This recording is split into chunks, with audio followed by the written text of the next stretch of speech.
Hi friends, எல்லோரும் நல்லா இருக்கீங்களா? கடவுளுடைய கிருபையில் எல்லோரும் நல்லா இருப்பீங்கன்ட்டு நான் நம்புகிறேன். நீங்களும் நம்புங்க. அப்போ ஏசப்பா இறங்குவாங்க. நான் ஒரு சிறிய பாட்டு உங்களுக்காக பாடுறேன், ஃப்ரெண்ட்ஸுங்களுக்காக, என்னுடைய ஃப்ரெண்ட்ஸுங்களுக்காக. சரிங்களா? நான் இப்போ பாட போகிறேன், நீங்கள் கேளுங்க. உனக்கொருவர் இருக்கிறா, உன்னை விசாரிக்க துடிக்கிறா, உன்னையும் என்னையும் இயேசு நேசிக்கிறா. நம்மை உள்ளங்கைகளில் வரைந்திருக்கிறா, நம்மை உள்ளங்கைகளில் வரைந்திருக்கிறா. ஆகாதவன் என்று உன்னை யார் தள்ளினாலும் ஆபிரகாமின் தேவன் உன்னை தள்ளிடுவாரோ?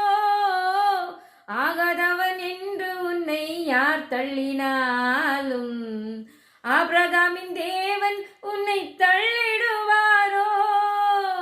தஞ்சம் என்று வருபவரை தள்ளாத நேசரவர், தஞ்சம் என்று வருபவரை தள்ளாத நேசரவர். அஞ்சிடாது மகளே மகனே என்று உன்னை தேற்றிடவே உனக்கொருவர் இருக்கிறா, உன்னை விசாரிக்க துடிக்கிறா, உன்னையும் என்னையும் இயேசு நேசிக்கிறா. நம்மை உள்ளங்கைகளில் வரைந்திருக்கிறா, நம்மை உள்ளங்கைகளில் வரைந்திருக்கிறா.